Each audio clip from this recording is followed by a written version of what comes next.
One of the world's oldest fraternal organizations, and in Philadelphia they gather in a landmark building right next to City Hall. They are the Freemasons, and for centuries they have been surrounded by secrecy and rumor. But tonight Action News has a rare look inside their doors. Action News reporter Dan Quayer is live outside the Grand Lodge with this fascinating story. Dan? How are you, Jim? They are known for their elaborate temples and arcane symbols. As you say, their Masonic Grand Lodge in Center City is a national historical icon. But what the Freemasons may be best known for among the general public is secrecy.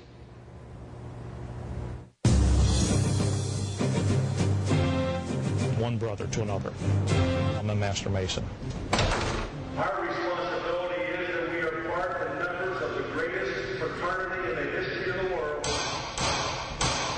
For the very first time, Action News cameras have been allowed inside to record a ritual that has been hidden for centuries. Mason Thomas Hopkins is about to be inducted as District Deputy Grand Master. I will keep, support, maintain, and abide by all the ancient usages, customs, and landmarks of the fraternity. You will kiss the Holy Bible and arise.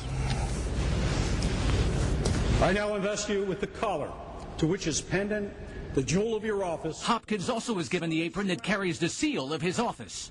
Brother Thomas Hopkins, District Deputy Grand Master, I congratulate you.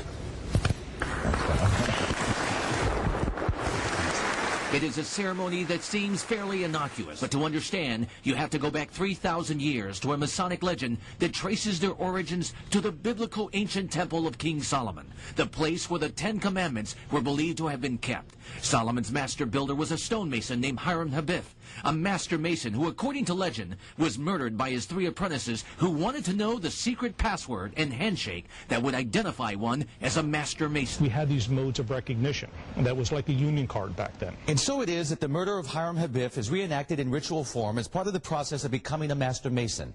It speaks of a lost word, the word of life, key to all secrets, a word that could not be spoken in public. And that's the password. And that's simply to recognize from one Mason to another, to confirm one brother to another that yes, I'm a Master Mason. It is a universal brotherhood, and so we can communicate as Freemasons universally with symbols and allegory. By 1700, they evolved into a progressive gentlemen's club, no longer limited to practicing stonemasons. They would now call themselves symbolic Freemasons, carrying on the ancient traditions of Hiram Habith.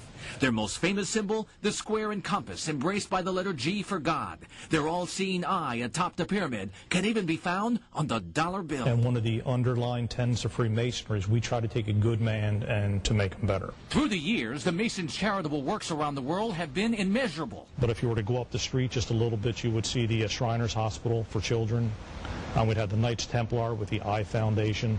You could go into our Scottish Rite where you could see the work that we do for schizophrenia and the children. We have learning centers for our children who have dyslexia. To be a Mason, you must not violate the laws of God, man, or country. Although women are barred from membership, they invite any male believer in the Supreme Being to join them, regardless of politics, religion, and race. But that was not always the case. The Prince Hall Masons on North Broad Street were formed when African Americans couldn't join white lodges. It's not until the mid to late 1900s that we have seen a shift. The Prince Hall Masons of Philadelphia most notably rally around the Stop the Violence campaign. Many believe the fraternity puts its members in key positions to help control the U.S. government. To me, that's the stuff that movies are made out of. The conspiracists would just never go to rest. But many of our founding fathers, including George Washington and Ben Franklin, were Freemasons. Philadelphia's last 4 mayors were all Masons. Mayor Wilson Goode, Governor Ed Rendell, Mayor Street, and current Mayor Michael Nutter. But even with all these influential Masons, membership is down. To boost it, they want everyone to know you don't have to be invited to be a Mason. I cannot ask you to be a Mason. That desire must be yours to be a Mason. Having tackled the secretive Catholic conservative group Opus Dei, Da Vinci Code author Dan Brown is currently working on another book, The Solomon Key, which focuses on the Freemasons. We have more excerpts of the Grand Master Stephen Gardner's interview, and we will have a slideshow with pictures along with information about the Freemasons on our webpage at 6abc.com. At the Grand Masonic Lodge in Center City, Philadelphia, Dan Quayer, Channel 6, Action News. Thank you, Dan. You anticipate